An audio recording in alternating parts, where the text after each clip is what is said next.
Hi everybody, I'm Paddy Hunter-Murphy, and this is the Senior Pickleball Tips Podcast, where we discuss everything pickleball as it relates to us seniors. Hello everyone, oh my word, this is the 50th episode of the Senior Pickleball Tips Podcast, and I have never been so excited. I am meeting with Lee Whitwell. Now, most of you, I'm sure, know who Lee Whitwell is, but just to let you know, she's the #1 ranked female senior pro in the world and is the top ranked international player. She's a respected coach, a pickleball club consultant, and in both 2021 and 2022, she was voted the most valuable player of Major League Pickleball. She's the next gen national team coach. She's also the founder, alongside her business partner and friend Angela Farmer, of GameChangeHER Events, and we'll be talking about that a bit later. She's definitely an inspiration both on and off the court. She seems to captivate audiences with her humour and crowd engagement, and I am just so thrilled to have her here. So Lee, welcome. How are you doing? Well, after that intro, I don't know. It's the hard act to follow up to. Thanks so much for having me, and your 50th episode. Congratulations. Thank you. And also congratulations on the pickleball community that you've built. That's phenomenal. Yeah, Senior Pickleball Tips Facebook groups reached 136,000, so that's pretty good going, isn't it? That's pretty good going. Absolutely. And I know you'll be interested in this. You know, although 80% of our members are US based, it is all around the world. We're looking at about 64 different countries. So, and that's something that I'm particularly keen on, to sort of spread that around the globe. And I know you are as well. Definitely, most definitely. Right, I always start with the same question, which is, Lee, what's your pickleball story? I know you've probably gone through this quite a bit. I'm particularly interested because I know you're from Gibraltar, so I'm particularly interested in sort of, you know, your childhood there, racket sports there. Was your childhood in Gibraltar? Was it in UK? Because you are a Brit, aren't you? I am a Brit. Yes, I am a Brit, and I'm going to keep saying I'm a Brit till I'm eligible to play for the English national team. No, I mean, I grew up in Gibraltar, right? Played all kinds of sports there. Tennis was, tennis, basketball, volleyball were probably the main three. At 16, I left Gibraltar to come to the UK. I did my A-levels in the UK. I was playing tennis. I was at Queenswood. And then from there, I went to the States on a tennis scholarship. Played tennis and volleyball in college. Did the US thing. And after graduating, played pro tennis for a bit. And then my last tournament was in San Diego, and that's where sort of the second half of my life began. But no, growing up in Gibraltar was phenomenal. I loved the sense of community. And for me, I think the way I grew up in Gibraltar, and because it's very small, it's 3.5 square miles, pickleball had a lot of similarities to that sense of community, sense of belonging. And I think that's really what drew me to pickleball. But yeah, it's no secret that a really good friend of mine Lisa Palsik, asked me to play in a tournament. And I said, sure. And she's like, by the way, it's not tennis. This is when I lived in Bend, Oregon. And I'm like, well, what is it? And she's like, it's pickleball. I'm like, I'm definitely not playing a sport my dead grandma could play, right? And we went back and forth for about half an hour. She tried to convince me, told me how amazing the sport was. And I'm like, yeah, whatever. And then she's like, luckily, I'll buy you a case of beer. I'm like, okay, fine, I'm in. You should have led with that. So that did it for you. I knew I had a price. I didn't realize I was that cheap, but a case of beer got me into pickleball, and I'm forever thankful for her for not giving up on getting me to play with her. That's fantastic. So obviously there are some people who inspired you, which was fantastic. So how was that move to the US, that kind of change from sort of the British aspects of life to the US aspects of life? I can imagine you moving into it quite easily, but how did that go? I mean, I'm thankful social media wasn't around in the late 1900s, because I think we'd all probably be very unemployable, and I'm thankful we survived the 90s and the early 2000s unscathed. It was a bit of a culture shock, I will say, but you assimilate, you get on with it, and I think like any British or any foreign athlete going to the States for collegiate sports, you have a built-in friendship group already because you're part of a team. So it's not jitters of, oh, well, will I fit in? Will I know anybody? Sort of go away, because you will fit in. You're part of a team. You've been given a scholarship to play on a team. You've been deemed good enough. So, if you fail, it's on you, because you've basically been given a support system to thrive. From built-in friends to tutors to getting your classes scheduled for you, getting everything done. It's pretty much hand-holding the whole way through. At least it was back then. It was a pretty easy assimilation, but now it's time to come back home.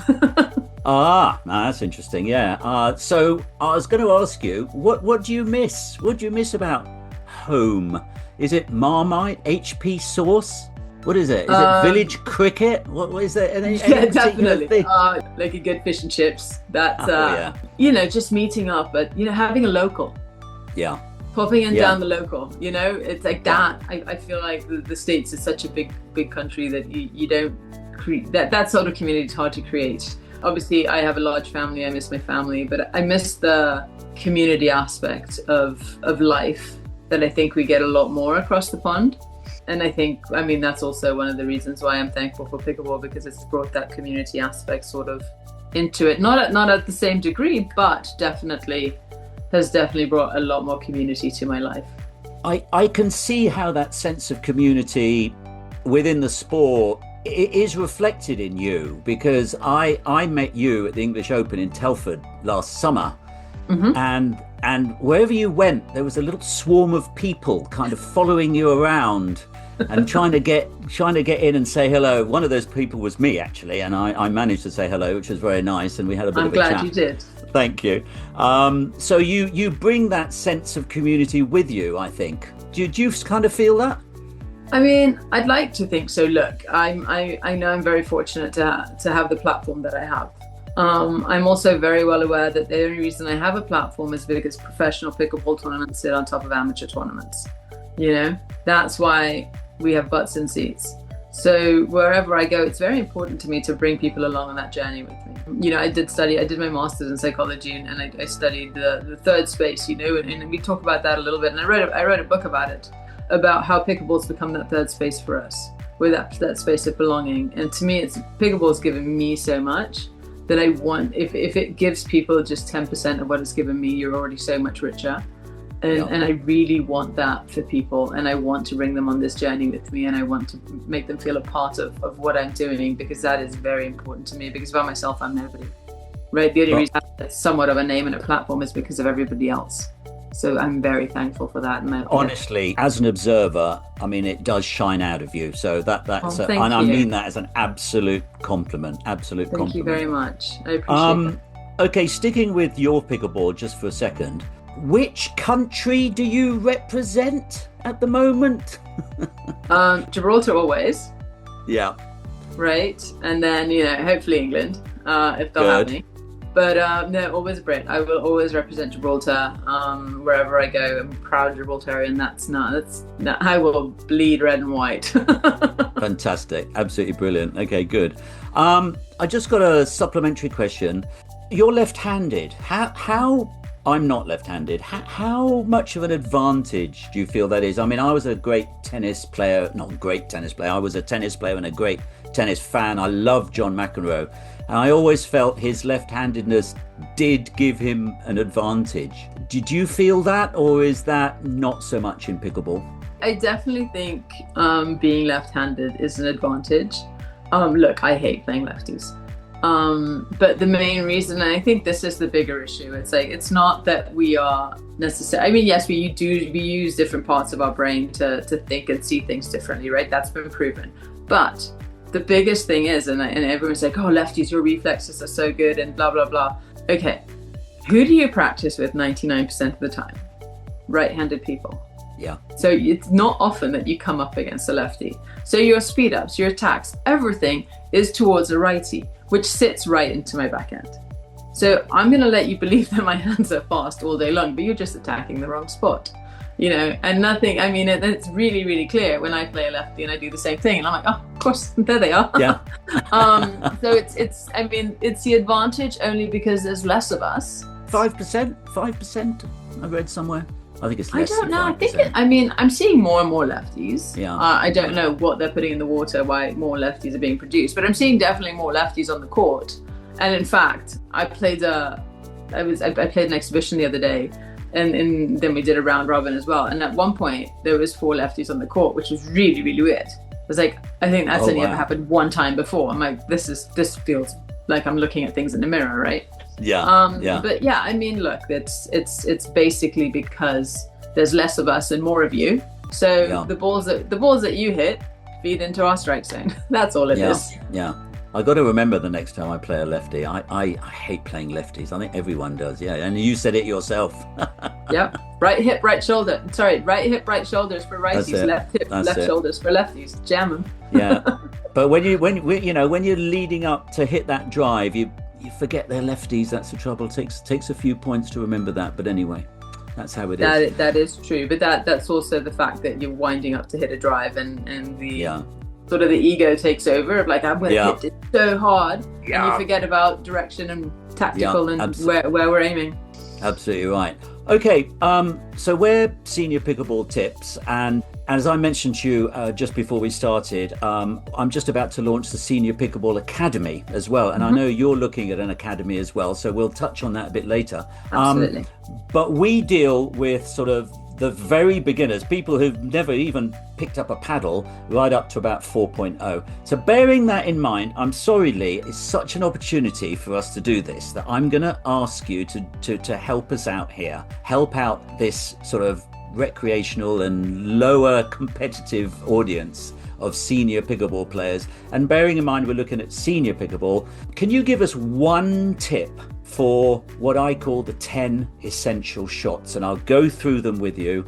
And I think this would be so helpful. It'd be great to sort of get your view on this.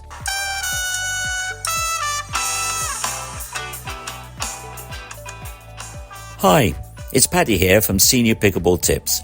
Quick message. We've just launched something completely free for senior pickleball players. As many of you know, my brother Terry and I run the Senior Pickleball Tips Facebook group, now with over 140,000 members from 63 countries. I know, it's crazy. And we are in the process of building the new Senior Pickleball Academy. Inside, you'll learn in different ways. You can watch coaching videos, listen to podcasts, try the drills, and join live group webinars. We're also creating 4 levels: new beginners, advanced beginners, low intermediates, and high intermediates, each with its own content, so you can improve step by step. But we want you to join early and tell us what you want. That will help you on your senior pickleball journey. And the best part, it's free to join.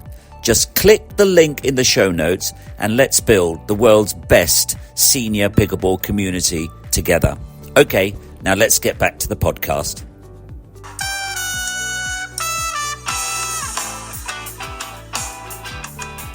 So let's start at the beginning. So one tip about the serve. Breathe. We tend to hold our breath when we hit. Well, I think that's for all shots, really, right? I think breathe applies to all of them. We tend to hold our breath as we're making contact and hope the ball goes over instead of just execute the shot. But for the serve, I mean, honestly, for the serve, like, don't go for too much. Get the ball in the box. It's starting point. Just get the ball in the box. It's okay. Yeah, sort of get the bloody thing in. Yeah. Yeah, don't try to hit an ace. Okay. Return a serve. So I would say, for depending on the level, when you're just starting out, return the ball, follow the path of least resistance, hit the ball back in the direction it came from, right? Yeah. Once you get comfortable doing that, and then we can work on changing direction. But most of the time, the ball's going to follow the path of least resistance. So just, hit the ball back where it came from. Quite a few people in our group talk about the return of serve and say it's the most important shot in pickleball because it so much leads off from that. Do you agree with that? I mean, it's definitely an important shot. I would rather miss a serve than miss a return, because if I miss a return, I've just given you a point, right? You've done nothing. It was an underhand serve. You've really done nothing to earn it. But I think the quality of your return can make the third shot for your opponent a little bit more, add pressure to it. So the shorter the return, unless you're playing somebody who can't move, then you hit the return short, but then you get a reputation and a name for yourself for being that person. But for the most part, when the return, just get the return, follow the path of least resistance.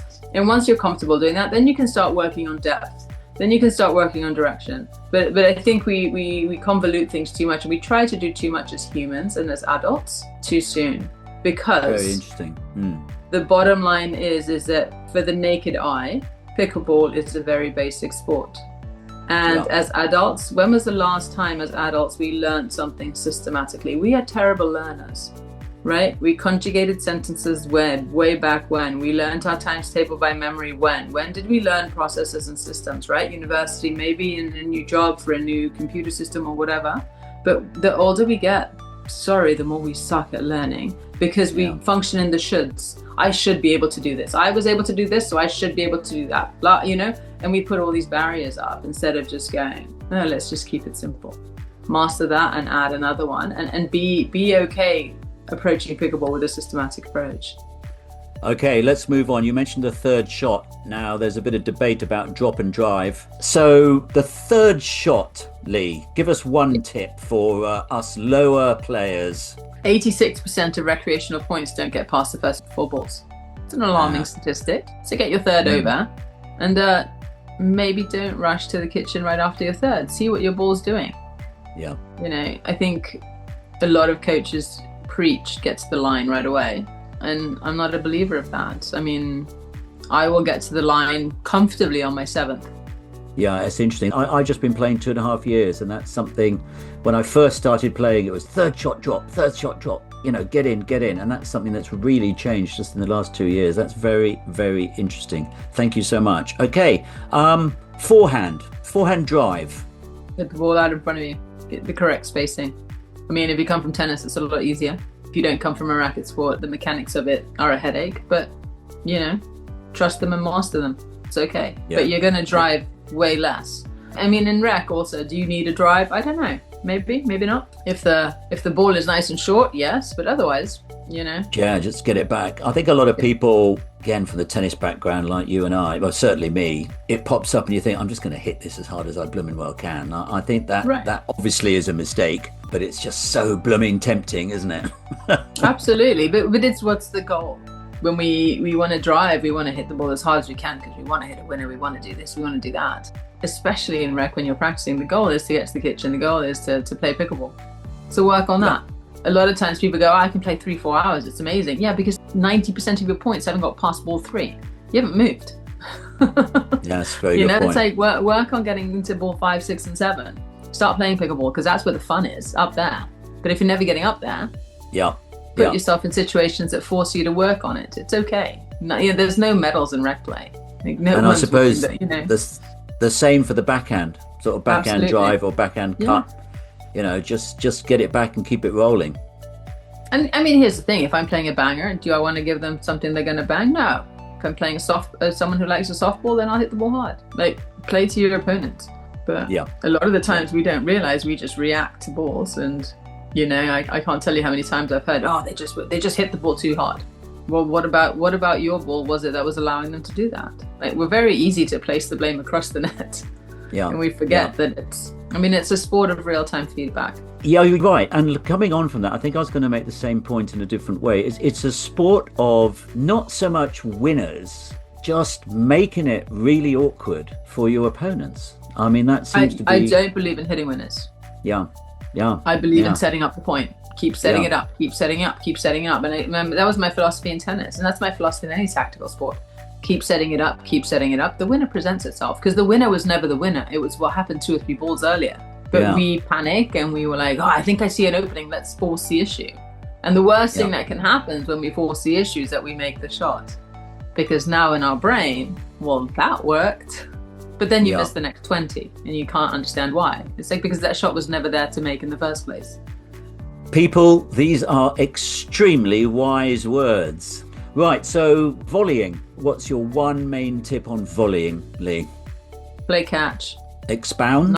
We tend to swing at our volleys. Yeah. Just play catch. Yeah. Go catch a ball. Play catch. Yeah. Pickleball's a giant game of catch. Good, very good. Dinks. Hit the ball on its way down. Yeah. Tend to hit it on the rise because we panic. We don't want to move off that line. Like that line is we made it there and we're like, oh, we're stuck there. We can't move. And we adjust our upper body instead of going, no, give yourself the correct spacing, hit the ball on the way down. You can control the arc a lot better. Goodness. You can't control the arc of the ball when the ball's on its way up. You're so right. That is so correct. Wow, I'm learning so much. Lobbing. Don't. Interesting. Yeah. Don't. Because I think Not at the in lower seniors. levels... As seniors, I mean, if we're playing a tournament, yes, go ahead and lob at the right time. But in rec play, don't. Because one of the things, this irks me to no end. Look, as humans, we're very good. We've been programmed very well to do a lot of things. But the one thing we don't know how to do is move backwards. Unless you come from a tennis or a racket sports background, your backwards movement isn't good. You're moving back on your heels, your weight is backwards, you're going to tip over, wrists, head, concussion, you name it, right? Yeah. So it's, to me, when you're lobbing, know your audience. Yeah, absolutely. You know, if I'm playing 83-year-old Betty with 2 hips, why would I lob her? Yeah, this comes out quite a lot in our group, and it's something that I always say as well. I mean, in rec play, I mean, maybe do one, but don't do more than one when you're in that situation. But you know, if it's competitive and it's working, I suppose just keep going. Right, but like if you're playing outside on a sunny day, on one side the sun is really bad, and you're just playing for fun, why would you lob? Why would you lob? Yeah, I agree. But it's the same as like if someone's out there who's weaker. You know, why would you target them and bang the ball at them every single time? Like, that's when our ego, I think, takes over, and that's when I think pickleball can get ruined, and you're ruining the experience for somebody. It's like, why do you play pickleball? We're not at the Olympics. Some of us compete, but for the most part, we're playing, you know, we're weekend warriors, we're playing after work, we're playing in the mornings, whatever it is. So go out there and have fun, and what brought you joy to pickleball, then don't ruin it for somebody else just because they're weaker. Or maybe can't, mobility-wise, can't move as much. Be aware. Like, don't let that ego part of yourself take over to win at all costs, because pretty sure it's not in the paper tomorrow, and no one really cares. I mean, it's true, you know, and I think I mean, I know I forget about that a lot, because the world that I'm in, you know, you have a bad match and you're like, oh my God, my world is over. And it's like, no one cares. You look in the paper the next day, no one's like, Lee Whitwell got her ass kicked, you know? Nobody cares. Yeah. We live in this bubble that no one outside of the bubble cares about. So in rec, just don't ruin it for everybody. You can get a good workout no matter who you're playing with. Yeah, I completely agree with you. But just get through this. There's the smash. So ball goes up. I suppose it's precision over power again, would you say, for seniors? Absolutely. I mean, I'm always like, you know, placement over power always. Yeah. And again, don't hit the person in front of you. Like, don't be that person. You know, just don't. It's not worth it. Like that 1 point, that side out, is not worth it. You know. Now, if you're playing against me, for sure, go at it. I'm fine with that. Right? Know your audience. But if I'm playing my mom, am I going to take her out on a smash just because, you know, my dad threw up a terrible lob? No, I'm not going to do that. You know, that would be fair to my mom. Yeah, absolutely. And then the last of these 10 shots, the reset shot, which is a shot that people at the sort of lower levels, we have problems with. I'm starting to nail this, the reset shot. But what would be your main bit of advice about it? Paddle out in front. Yeah. You can't reset with the paddle here because, you know, we tend to pop up. You just need to be out in front. Again, play catch, soft hands. Absolutely brilliant. Okay, just sort of one more question about the game itself. This comes from Mike in Ontario, and he writes this. I think you might have covered some of this already, Lee. When you step onto the court against someone who is younger, faster, and maybe hits the ball harder, what mental edge or tactical insight do you rely on that they might not even realise you're using? I mean, the biggest thing, honestly, is using your court awareness and angles. It's like, I don't care if you're younger and faster than me. Are you tactically smarter than me? If you're tactically smarter than me, then I'm in trouble. But just because you're younger and faster shouldn't pose a threat if you're tactically smarter, right? Yeah. Because people on the run tend not to pay attention to the shots they're hitting. They just purely react. if you keep them on the run. So, I mean, a lot of it is like be tactically smarter and just place the ball. And I remember, this is going back to last century, when I was playing the old guys at my tennis club and they beat my doubles partner and I. And I remember coming off the court and going, Mom, this isn't tennis, this is horrible, blah, blah, blah. I can't believe they did that. You know, this was the worst. And she said, well, what do you mean it's not tennis? You were on a tennis court. Oh, they just lobbed and they just pushed the ball and they made us run. And then it was just, you know, and it was like, it's not fair. You know, 10-year-old me. But it's like the minute they had us on the run, we were purely reacting to the ball and giving and like I said earlier, the ball follows the path of least resistance. So if I'm on the run and not paying attention, just running to the ball and hitting it, I'm going to hit it back to where it came from. And back to where it came from is right into that person's strike zone. I'm hitting it right back to them with 1 or 2 steps that they might have to take. And then they hit the other ball and I'm running away and you just hit it back because we're so focused on getting to the ball, we're not thinking about where we're putting the ball. That was a very eye-opening experience for me. And then that's one that I was like, well, they did it to me. How can I do it to everybody else? So that's sort of what I've taken. And look, I mean, if anyone's seen me play, I'm like the fastest, slow person you've ever seen. You know, it's like the tortoise and the hare and me, I win. You're being modest, but go on. No. Yeah. But it's very much, I want to command the point and I want to make sure that whatever happens, I'm getting the ball that I want back. So if I'm stressing you out, then I'm going to get the ball back that I want. Right. And I think when you're playing younger and faster, that's what you gotta, your wisdom has to kick in and not get overwhelmed by how hard or how fast they move. I hate to say this, but I'm 67 at the moment, and about a good 10 years ago, I remember I was that senior player who was beating the juniors by dropping them and bringing in the net and lobbing them and spinning them, and they hated me for it. But yeah, hopefully they learned a little bit. Absolutely. Lee, that's absolutely brilliant. Right, I just want to now just sort of move away from the sort of mechanics of pickleball. Now, you have this wonderful organization called GameChangeHER Events with your friend and business partner, Angela Farmer. Tell us about it. What is it? And it sounds absolutely wonderful, to focus on girls and women, I think, in pickleball. Absolutely. So, because, it's no secret, pickleball changed my life, right? And I was looking at the market and always, because I play pickleball, I've built clubs, I consult for clubs, I've done it all, right? And there was a gap in I'd say the 40 plus area. Yeah. And it's like, where does this person fit? Where do they belong? And especially for the 40 plus women, like what we do, 60% of what we do is women only, 40% is co-ed. We definitely don't discriminate. But it's more geared towards your older student, where it's like, just come, have fun, come to one of our events and, leave with great memories, new friends. New friends is always important. Yes. And, and hopefully your game's a little bit better. But I always say to everybody, whenever, I do a bunch of TED Talks and things, and one of the questions I always ask when I'm talking about pickleball is, how many people in your phone do you have first or last name pickleball?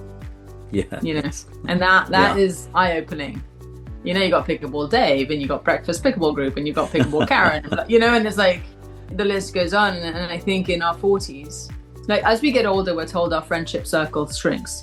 And if you can count on one hand people you can call, then you're extremely lucky. And I think pickleball has amplified that. Pickleball has expanded our circle at a time in our life when our social circle is supposed to shrink.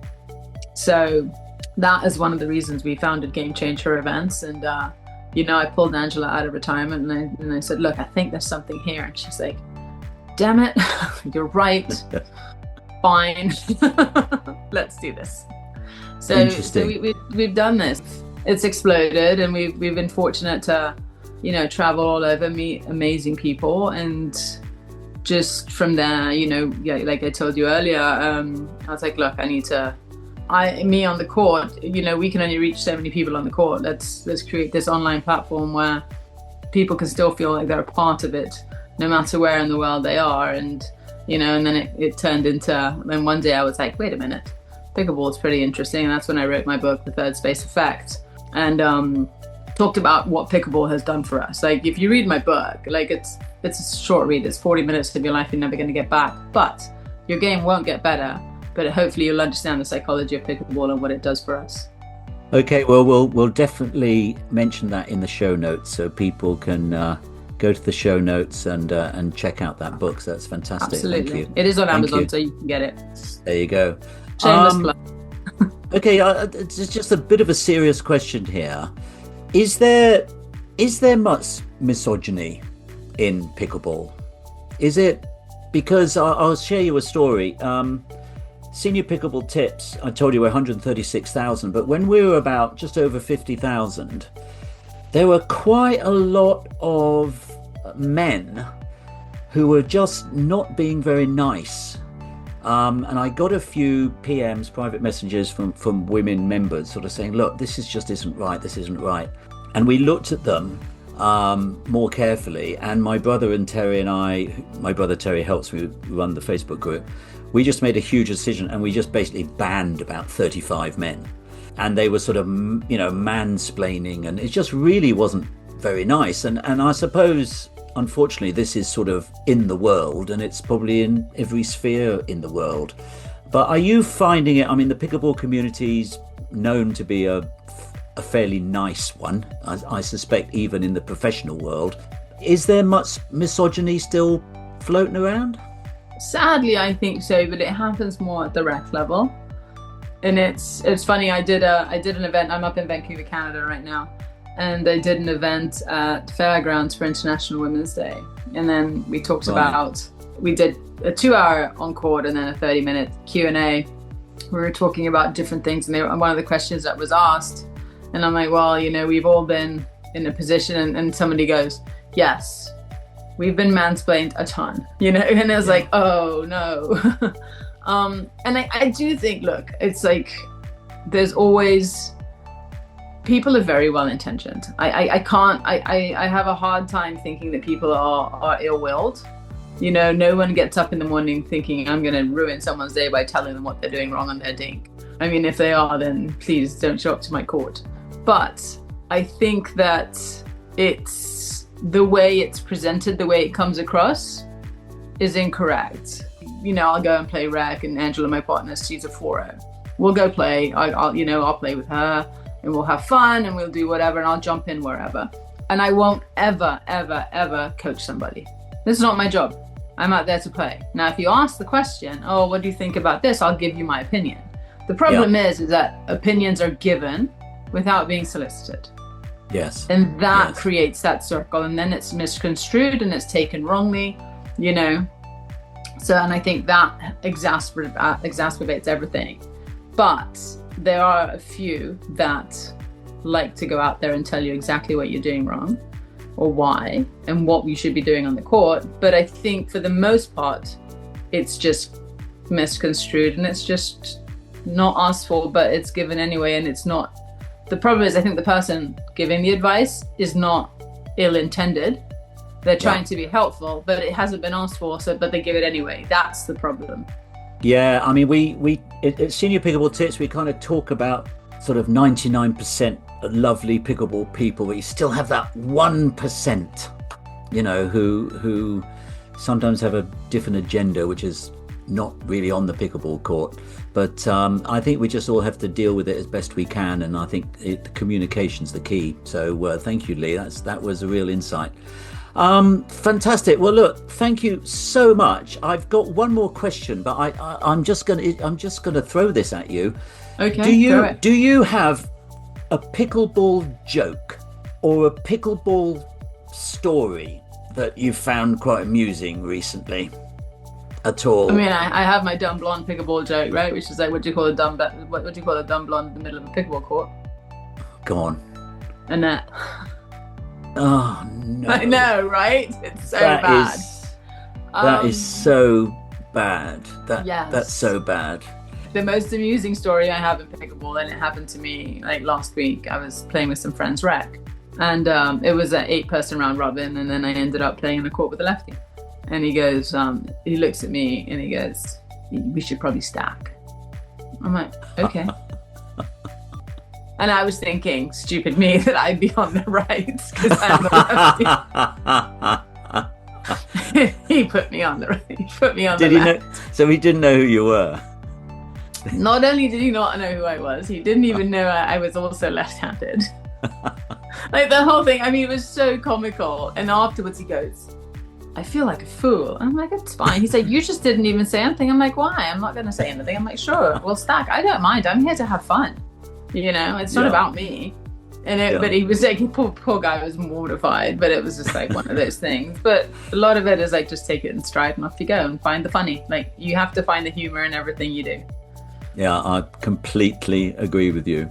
Now, you were talking before we started this episode of the podcast about, are you thinking of starting an academy? Did I hear you correctly? You did. I am starting an academy. Ooh, tell us about it. Look, it's the biggest reason I want to start an academy is I want to make pickleball affordable and accessible to everybody all over the world. You know, it's no secret what pickleball's done for my life and how it's enriched it 55 million ways. But I do think also that there is a lot of, this is where I'm going to get trouble. There's a lot of bad coaching and a lot of bad advice out there. So I want to change that. So I started the Lee Whitwell Academy under GameChangeHER Events. And in there's two pathways. There's a player development pathway and there's also a coaching pathway to be a better coach. The problem right now is the perception is because you're a good pickleball player, then you must be a good coach, right? And that's not necessarily true. They're not, they're not interchangeable. They're not synonymous. And I agree.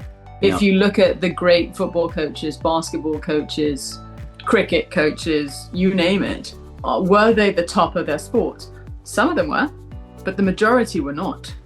So I want to change that, and so we created, different pathways for the kind of coach you want to be. And I'm not saying a 3-5 player can't be a good learn to play coach. You can be a very good learn to play coach, but it's also understanding your limitations and where your boundaries are, and be okay passing those people on to the next level of coach, whatever it may be. And then on the player side too, is like, look, I'm a big believer of keeping pickleball simple. In my academy, I just want to do simple tips and tricks that work for me, and I will never ever put something out there that I've never done or don't actively do myself on the court. So it's helped me, so I'm hoping it'll help everybody else. Well, that's phenomenal. And if you have the link to that, let me know and we'll put it on the show notes. I don't know whether you've launched that yet, but it hasn't launched yet, but hopefully in the next 30 to 45 days it'll launch. Good, absolutely fantastic.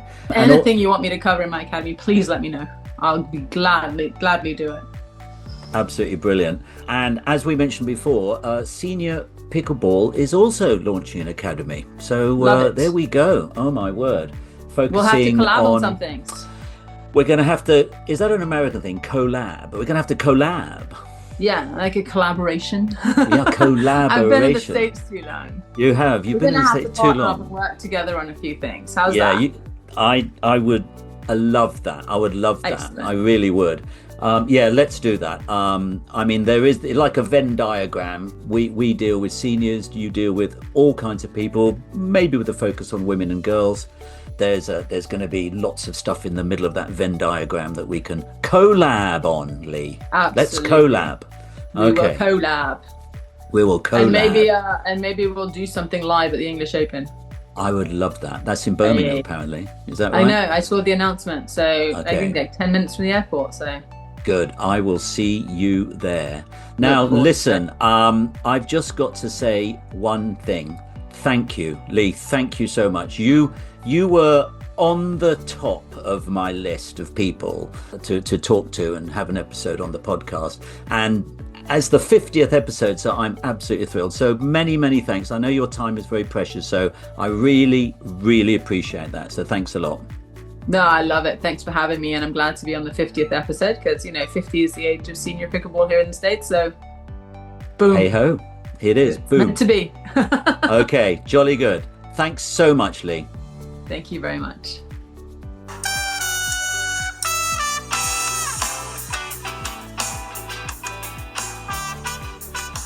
I'm sure you don't want to miss any of these absolutely super duper Senior Pickleball Tips podcast episodes. So please find us on Spotify, iTunes and Amazon, or you can just ask Alexa. And also remember, we've got the Senior Pickleball Tips Facebook group. We've got these podcasts already mentioned, but also we are starting the Senior Pickleball Academy on the school platform. So find us there. Okay, bye for now.